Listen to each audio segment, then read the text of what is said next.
Buenos días, vamos a comenzar la segunda jornada de este seminario sobre la Primera Guerra Mundial. Hoy tendremos tres grandes conferencias.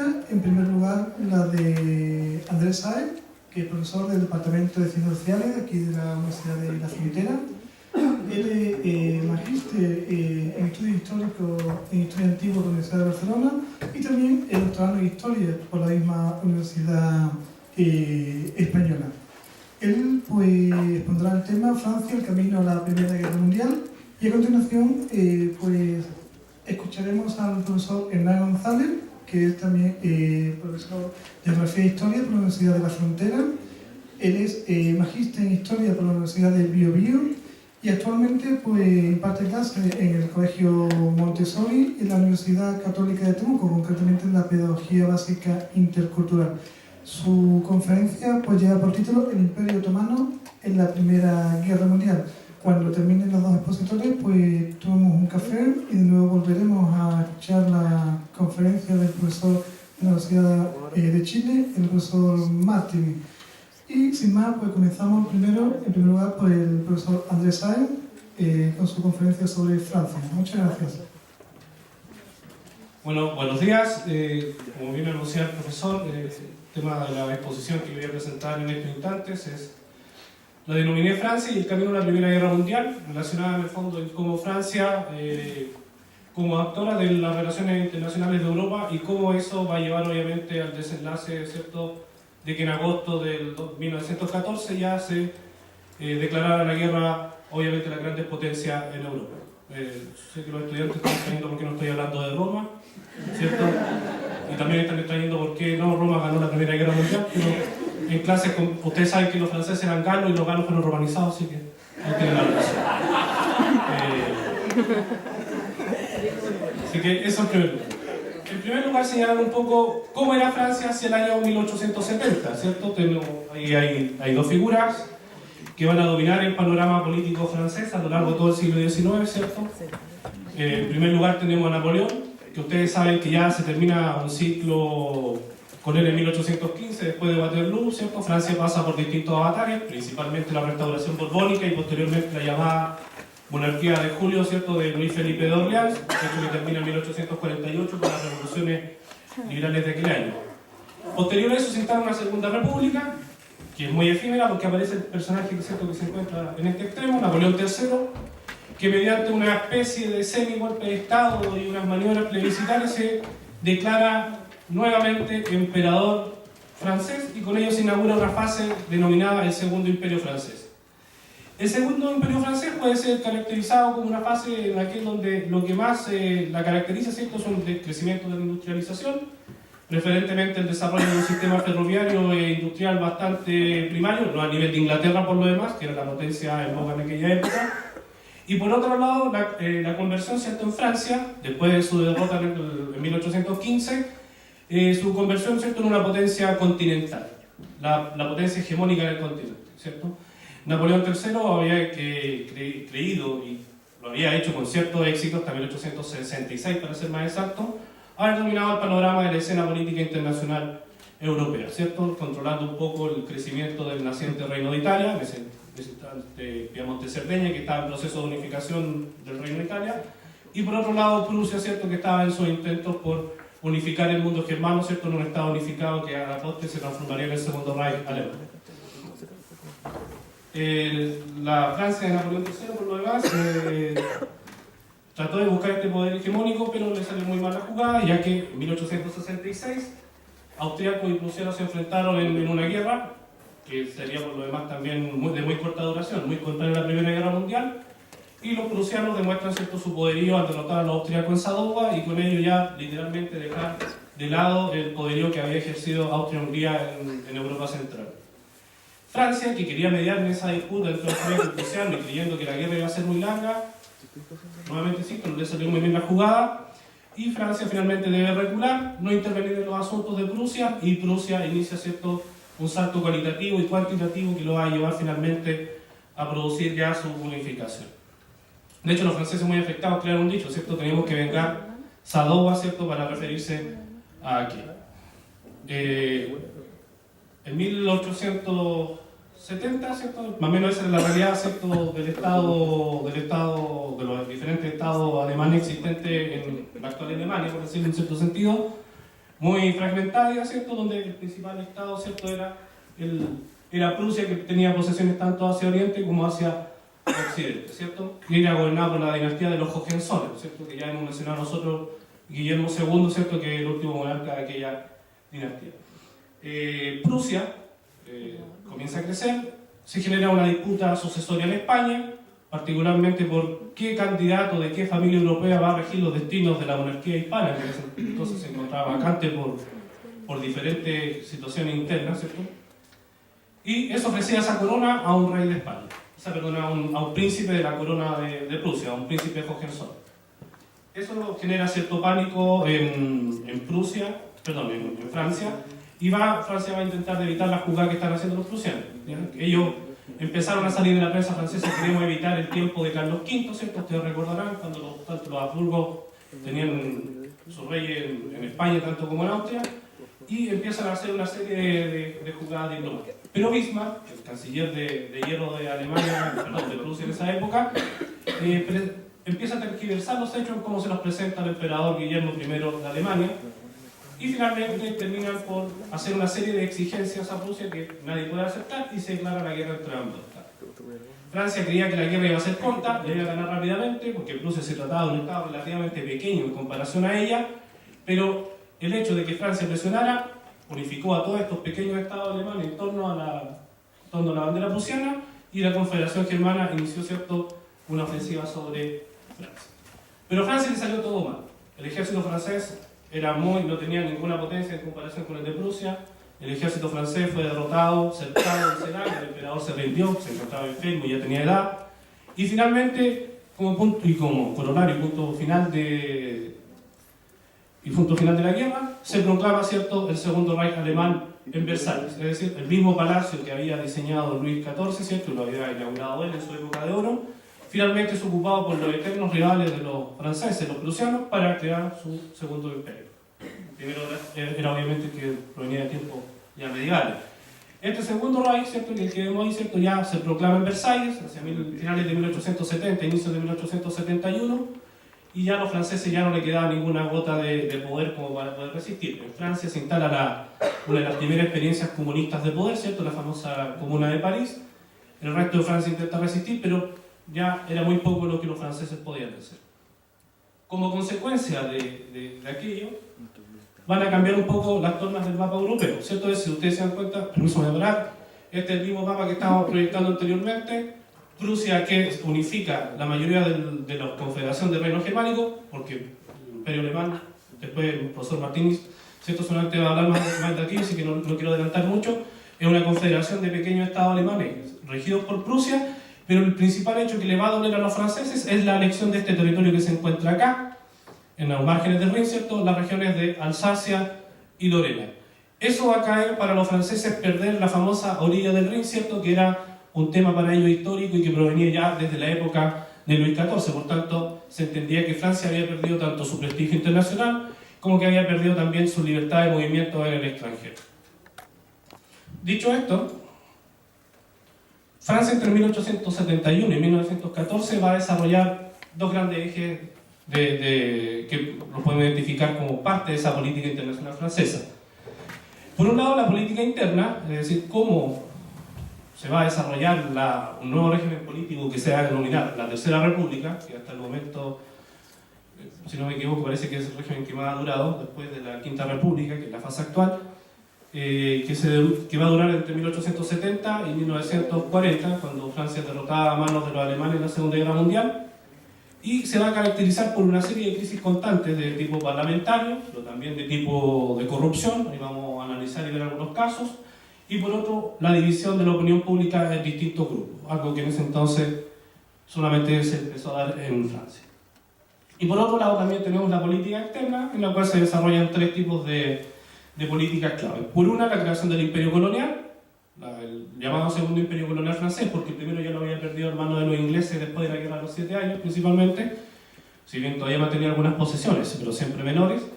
Por otro lado, el desarrollo de una política exterior, en primer lugar aislada, pero que después va a dar paso a una serie de sistemas de alianzas que a su vez van a pugnar por el control de Europa y que van a ser clave en la crisis del año 14. Y por último, en el desarrollo de una política militar. Una política militar de que, por lo demás, siempre a la saga de Prusia y del Reino Alemán. En primer lugar, la lucha interna de Francia va a poseer una serie de amenazas y debilidades. Por eso mencioné la política interna como parte del juego de las políticas internacionales. En primer lugar, cuando Francia es derrotada totalmente en la guerra franco-prusiana, hay una lucha por la forma del Estado, ¿cierto? ¿Qué va a predominar? ¿Va a volver a ser imperio? ¿Vamos a ser monarquía? ¿O vamos a ser república? Y esa es una lucha que al menos va a ser muy fluctuante y va a estar también, después de la instalación de la Tercera República, salpicada por casos de corrupción.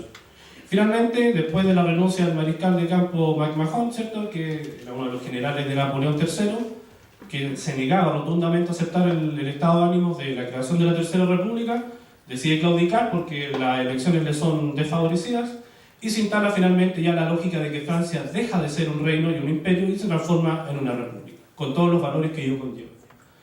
Uno de los primeros valores a los que deben enfrentar esta sociedad francesa, ¿cierto?, es durante la presidencia de Georges Lévy, ¿cierto?, es la famosa lucha entre religión y laicismo. Esa lucha entre religión y laicismo se va a saldar con las famosas leyes educacionales de Jules Ferry, que van a impactar en la educación primaria, secundaria y universitaria. Primero, se establecía que la educación tenía que ser pública, gratuita y laica, y por lo menos debía dársela por lo menos la primaria de manera obligatoria a todos los pequeños jóvenes franceses. Esa es una característica. Una segunda característica es que se empieza a hablar ya en la educación de la revancha, ¿cierto? La revancha. Esta revancha que iniciaba que los niños, cuando tenían que pintar el mapa de Francia, tenían que pintar Alsacia y Lorena de color negro, ¿cierto? El modo de luto de la crisis que había significado, lo que obviamente creaba en ellos un ánimo patriótico. Esa es la tercera característica de esta reforma, influir patrióticamente en los futuros estudiantes, en los futuros soldados, porque lo que decía Georges Ferry era que los prusianos habían derrotado a Francia porque la instrucción que tenían los soldados prusianos era mucho más superior, obviamente, que la de los franceses. Y por otro también, afectó a la universidad, en el sentido de que tanto la geografía como la historia empezaron a estar al servicio ahora de un nuevo nacionalismo. Por ejemplo, en la historia, ¿cierto?, la idea de recuperar Alsacia y Lorena, pero en cambio en la geografía también surge la idea de la geografía regional, no como la conocemos después en el siglo XX, pero sí la base en el sentido de que ¿por qué Alsacia y Lorena tenían que ser francesas? Porque las características culturales de ambas decían que eran francesas, el paisaje, ¿cierto? Ustedes saben. Por otro lado, la misma república presenta otro problema, que es la corrupción constante. Por ejemplo, el llamado escándalo Wilson, ¿cierto?, que el yerno del presidente Jules Lévy se dice que vendía las legiones de honor, ¿cierto?, las medallas que coronaban los principales hechos de los franceses, ¿cierto?, se estaban vendiendo el mejor postor, ¿cierto?, y él era uno de esos opositores.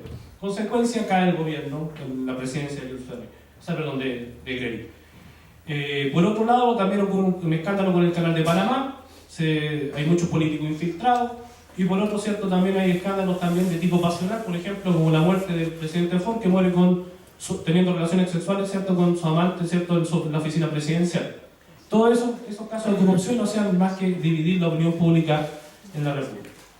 Por último, también, y no menor, ¿cierto?, es la acción que ejercían las derechas francesas, ¿cierto?, en la época, el famoso boulangerismo, ¿cierto?, basado en un general francés, ¿cierto?, que a raíz de un pequeño incidente fronterizo crea una leyenda, ¿cierto?, y busca favorecer la creación de una guerra, y él dice, recordar que Alsacia no se espera. Y eso obviamente altera un poco las relaciones exteriores francesas y alemanas en la época. De hecho, los alemanes estuvieron a punto de declarar la guerra, pero se resistieron. Hasta 1889, la República contó con innumerables intentonas de golpe de Estado. La más probable es la de Boulanger. Pero Boulanger de repente se encontraba rodeado de sus seguidores en París, se echó para atrás y no hubo golpe de Estado y la República milagrosamente se salvó. Y por último, no menos cierto es el caso Dreyfus. Dreyfus era un general judío que en 1894 fue acusado de traidor a la patria. Digo lo de judío porque eso fue lo que va a generar en Francia un fuerte clima antisemita. Se va a dividir totalmente la derecha con la izquierda, y no tan solo derecha e izquierda, sino que la división va a ser entre dreyfusistas o anti-dreyfusistas. Y finalmente a Dreyfus, sin ningún juicio claro, se le va a condenar de todas maneras, ¿cierto?, a irse a la isla del diablo, que queda en la Guyana francesa.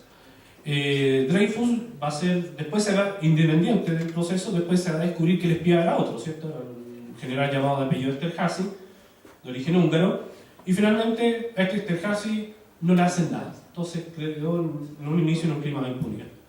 Nuevamente se volvieron a impugnar lo que estaba pasando en Francia, con el caso Dreyfus, ¿cierto?, una acusación de un texto de Émile Zola, ¿cierto?, el escritor, ¿cierto?, Jacques, y presenta a la opinión pública obviamente la situación, quién es los culpables, se vuelve a realizar un nuevo juicio y finalmente Dreyfus es declarado nuevamente culpable.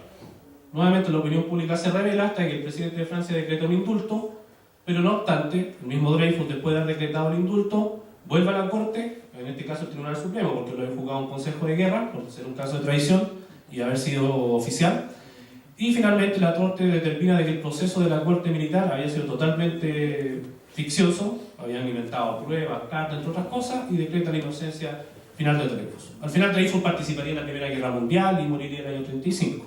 Pero el hecho es que la República estaba profundamente dividida.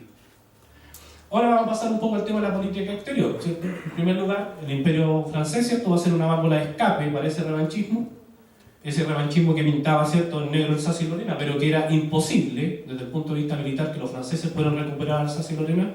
El ejército francés era inferior en medios, en números, en armamento, en tecnología, en estrategia, en doctrina, en táctica. Entonces, de ninguna manera el ejército francés podía superar al ejército alemán en la recuperación de Alsacia y Lorena, por lo menos en la década siguiente, ¿cierto?, a 1871.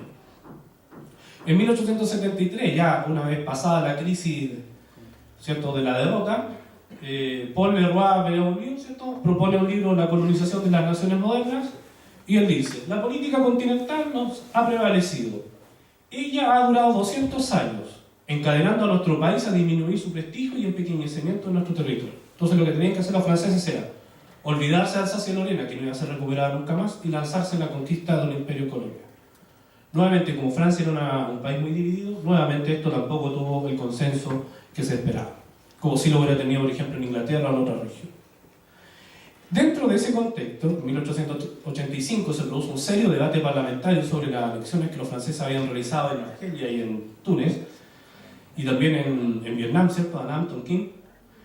Y Jules Ferry señala: en esta Europa nuestra, en esta competencia de tantos rivales que crecen a nuestro alrededor, la política de recogimiento o de abstención no es otra cosa que el camino de la declaración de nuestra inferioridad. La parte de inferioridad me acuerdo. Entonces, los franceses creían, algunos, que la única forma de recuperar Francia, el sitial que había perdido después de la derrota franco-prusiana, era estableciendo un imperio. Y había tres razones, de acuerdo a Jules Ferry, lo que da en sus discursos parlamentarios. Uno, para colocar el excedente de población. Dos, para colocar la producción excedentaria de industrial. Y tres, por el tema del honor. Pero las tres razones que se daban a conocer en el debate parlamentario también son bastante espurias, en el sentido de que ninguna tenía ningún asidero real bajo el contexto en el cual se encontraba Francia. Colocar el excedente de población podía ser perfectamente válido para Alemania, Inglaterra, que poseían una población bastante superior a la francesa, en alrededor de 20 millones de diferencia. Francia no tenía ningún excedente de población. Al contrario, Francia tenía una crisis demográfica a finales del siglo XIX, un estancamiento total de los crecimientos de la natalidad, y por tanto el crecimiento vegetativo francés era bastante bajo.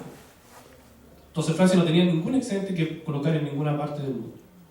De hecho, la migración que ocurre va a ser por la crisis de la filoxera, ¿cierto?, que afecta al vino, ¿cierto?, pero es una migración bastante local, focalizada, no una migración a gran escala. Por otro lado, los franceses decían: teníamos que colocar nuestra producción industrial excedentaria en las colonias. Nuevo fracaso, porque Francia no tenía ninguna producción industrial. Francia no era una producción, no tenía industria pesada como la tenía Inglaterra o la tenía Alemania. Entonces Francia, ¿qué productos eran los más importantes? Vino y seda, y las telas, la moda, ese tipo de productos exportados. Y ninguna colonia de ningún país iba a comprar seda o vino, que eran productos del mundo. Entonces, nuevamente se cae el tema, ¿cierto?, de colocar la producción industrial. Y por último, se menciona el tema del honor, que esa idea sí tiene algo que ver. Había que recuperar, ¿cierto?, el honor que Francia había perdido, y para eso era necesario un imperio colonial. El debate también giró en torno a una idea que los franceses van a desarrollar muy perfectamente a lo largo de todo este tiempo, que es la idea de que los franceses tenían que ir a civilizar, ¿cierto?, el mundo colonial, particularmente el africano y el asiático no están sus colonias. Por ejemplo, en el debate que se generó en 1885, del cual ya he citado algunos textos de Ferry, el mismo Ferry decía: las razas superiores tienen el deber de civilizar a las razas inferiores. ¿Y existe alguien que pueda negar que hay más justicia, más orden material y moral en el África del Norte desde que Francia ha hecho su conquista? Este discurso inclusive era apoyado hasta por algunos socialistas, para demostrar un poco el tema de las divisiones interiores que existían. Por ejemplo, Maurras, ¿cierto?, un socialista reconocido en Francia, que va a ser asesinado a la víspera de 1914 por pacifista, eso es lo que se había dicho, apoyaba que Francia interviniera en Marruecos porque iban a civilizar a este mundo. Pero por tanto, Clemenceau, miembro del Partido Radical Socialista de centro, o de centro-izquierda en cierto sentido, él se pregunta: ¿razas superiores? ¿Razas inferiores? Es fácil decirlo. Por mi parte, yo me aparto de tal opinión, después de que he visto a los alemanes demostrar científicamente que Francia debía perder la guerra franco-alemana porque la francesa es una raza inferior a la alemana. Entonces, nuevamente, el tema del imperio colonial francés era muy debatido y resistido al interior del país. No existía solamente una única opinión. Por ejemplo, nos decían: nuestro enemigo es Alemania, no hay otro enemigo que Alemania. Entonces, ¿por qué vamos a destinar tropas nuestras al imperio siendo que tenemos que luchar contra Alemania? Y ese fue un discurso, ¿cierto?, que, por ejemplo, muchos generales franceses tenían. En la misma oficialidad se generó división, porque los oficiales que participaban, ¿cierto?, de las decisiones en la guerra colonial eran vistos por sus colegas que estaban en la metrópoli como casi que habían participado en un jueguito militar solamente, o sea, ni siquiera eran considerados importantes, ¿cierto? Me refiero, por ejemplo, Joffre, que alcanzaría, ¿cierto?, el Estado Mayor mucho más tarde, Franchet d'Espèrey, Marchand, entre otros. El imperio colonial francés, ¿cierto?, presentaba posiciones coloniales en tres grandes áreas, o sea, hay más, pero las más importantes: el norte de África, ¿cierto?, y el África occidental y el África ecuatorial, agrupada, ¿cierto?, en 1898 en el África ecuatorial francesa o el África occidental francesa. Madagascar, ¿cierto?, que donde en 1895 ya estaba bajo total poder de la República Francesa, y Vietnam e Indochina, que, como ustedes saben, la dominación francesa termina, ¿cierto?, en 1953. Y obviamente derivan los problemas posteriores de la guerra de Vietnam. Y por último, la política exterior francesa, que va a tener dos grandes categorías. En primer lugar, dependiente de la actitud alemana en un inicio, ¿cierto?, que le alienta su síndrome de inferioridad al quitarle y restarle aliados, y por tanto, insisto, no me quiero adelantar a la ponencia que va a dar el profesor Martinic, ¿cierto? Soy en primer lugar, la Realpolitik, que finalmente terminó con una Francia totalmente aislada de Europa, sin ninguna capacidad y poder para poder hacer aliados. Entonces eso demostraba finalmente la imposibilidad de venganza. Y por otro, esa política había generado, ¿cierto?, el imperio colonial, y el imperio colonial finalmente había chocado con los intereses de Inglaterra e Italia. O sea, Francia se encontraba totalmente sin capacidad para poder generar aliados. Chocaba con Inglaterra donde quería expandirse y chocaba con el interés italiano en el Mediterráneo cuando quisiera expandirse. Pero Alemania cometió un par de errores, ¿cierto?, principalmente la destitución del canciller Bismarck y el establecimiento de la Weltpolitik de Guillermo II, y Francia, a raíz de que Alemania no quiere realizar un tratado volver a firmar el tratado de seguro con Rusia, los rusos quedan disponibles, los rusos se ven muy asustados por esta unión de los Nibelungos que representaba Alemania con Austria-Hungría. Entonces los franceses empiezan a preguntarse: ¿es posible la venganza sobre Alemania? Y ellos dicen sí, sobre todo con nuestros nuevos aliados. Y esos aliados van a ser los rusos. Por ejemplo, acá tenemos parte del texto, ¿cierto?, que da origen a este tratado de alianza ruso-francesa de 1892. Era un tratado principalmente orientado contra las potencias de la Triple Alianza. Pero lo que más llama la atención, ¿cierto?, es el tercer punto, ¿cierto? Dice: las fuerzas disponibles que deben ser utilizadas contra alemanes serán, de parte de Francia, de 1.300.000 hombres. De parte de Rusia, podrán variar entre los 700.000 y los 800.000 hombres. Estas fuerzas se utilizarán de modo que Alemania tenga que luchar al mismo tiempo en el este y en el oeste, preludio de lo que ocurriría después de 1914. Pero lo más importante es que cuando los franceses empezaron a tratar de hacer valer este tratado, en las reuniones de diferentes estados mayor francés y ruso, los rusos decían: ¿qué 700.000 hombres? ¿Qué 800.000 hombres? No, los rusos no tenían, lo que dice la fuente francesa es que los rusos no tenían idea de dónde estaban sus hombres, cuántos podían reclutar, el estado de sus fuerzas armadas era bastante precario, y los franceses habían visto en muchos casos, ¿cierto?, en esta alianza un carácter casi de que los rusos le ocultaban información. El sistema de alianza europeo, ¿cierto?, está configurado ya en 1890 de la forma, ¿cierto?, en que la triple alianza, Alemania, Austria-Hungría e Italia, tenían una alianza común, de carácter defensivo principalmente, y por otro, Alemania tenía un tratado de reaseguro, ¿cierto?, con el Imperio Ruso. Vuelvo a insistir, el tratado de reaseguro Guillermo II no lo quiere firmar, los rusos vuelven a insistir que han asustados con la alianza entre Austria-Hungría y Alemania, y finalmente terminan por ceder ante la República Francesa la insistencia de buscar una alianza. En Inglaterra, en tanto, seguía una política de su espléndido aislamiento, no quería involucrarse con nadie, tenían el imperio más grande del mundo, y no le interesaba involucrarse en los asuntos continentales.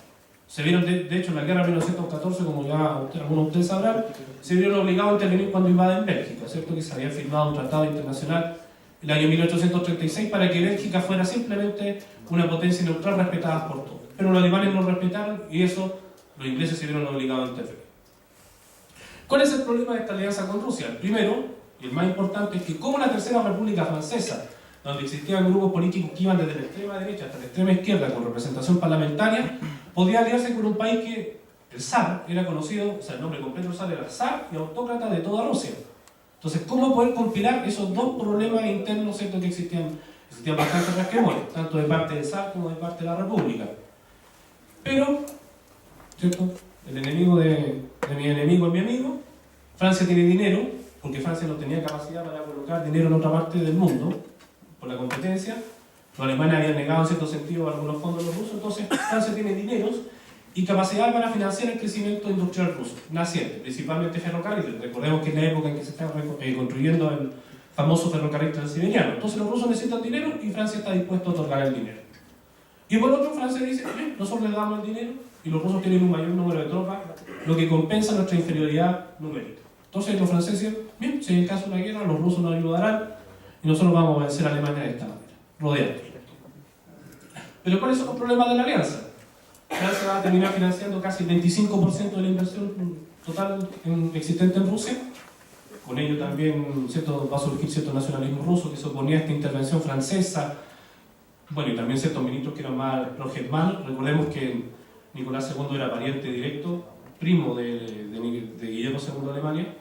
La incapacidad, los franceses estaban preocupados por la incapacidad del Estado Mayor ruso por darles datos fiables de sus tropas y de su ejército. Y por último, la situación del ejército ruso era pésimo, lo que se demostró, ¿cierto?, en la famosa guerra ruso-japonesa, donde los japoneses ya ayer algo se ha comentado, ¿cierto?, por Arthur, ¿cierto?, Mukden, ¿cierto?, donde los japoneses derrotan totalmente al ejército ruso y demuestran que el ejército ruso no tiene ni oficialidad, ni soldados, ni armas, ni tecnología, nada.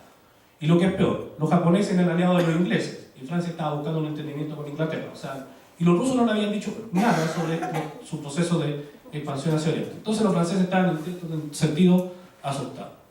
Un segundo asusto eran las relaciones familiares que podían darse tanto entre Nicolás como Guillermo, cuando en un paseo en su velero Meteor, ¿cierto?, Guillermo II le gustaba pasear, ¿cierto?, por el Báltico en su velero, llega de repente a Finlandia, en ese entonces territorio del Imperio Ruso, se reúne con Nicolás II y le dice, yo sé que tú estás asustado porque perdiste la guerra, ahora en Rusia hay una rebelión, el famoso Domingo Sangriento, y yo te ofrezco un tratado nuevo. Y ese tratado, el Tratado de York, ¿cierto?, proponía de que ni Rusia intervenía en el caso de que Alemania declarara la guerra a Francia, ni Alemania intervendría en el caso en que Rusia declarara la guerra a Austria. Finalmente firman el tratado de manera bastante informal, no había ningún ministro, no había ninguna autoridad, ambos lo llevan a sus respectivos gobiernos, el gobierno alemán internamente, porque es un tratado secreto, se regocija bastante, ¿cierto?, como lo mencionan las cartas del canciller alemán y sus memorias, pero en Rusia se oponen totalmente a la firma de este tratado y Nicolás II, con su característica tan habitual de dudar, duda también del tratado, a lo que el Kaiser Guillermo II le envía un telegrama diciéndole, pero ¿por qué le tienes miedo a la República Francesa si nuestro tratado fue refrendado ante los ojos de Dios? Finalmente el tratado quedó en nada. Por otro lado, los rusos intervienen en los Balcanes, también nuevamente sin consultar a Francia. Francia sí tenía una serie de intereses comerciales que eran los Balcanes porque era financista de los ejércitos de los Balcanes en la época de la crisis de 1911 y 1912, y a la larga esta alianza sería la que arrastraría a Francia a la guerra. Y por último, y no menor, ¿cierto?, es la alianza que la famosa Entente Cordial, ¿cierto?,